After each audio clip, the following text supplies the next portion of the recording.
女人越醜越健康，咪細估大生至腿粗贏晒。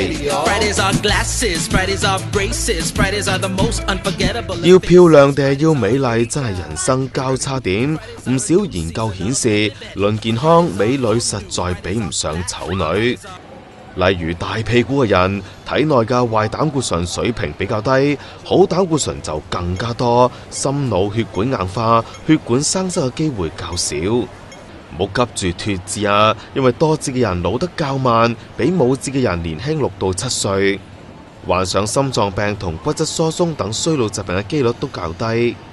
亦都唔使羨慕大胸嘅人。土耳其研究人員發現，乳房越大，尤其係 D 級以上嘅人，越容易出現上背痛同脊柱彎曲。至於最痛恨嘅粗腿，只要大腿圓周長60厘米以上，腿部肌肉強壯，早死同患心臟病風險都會大大降低。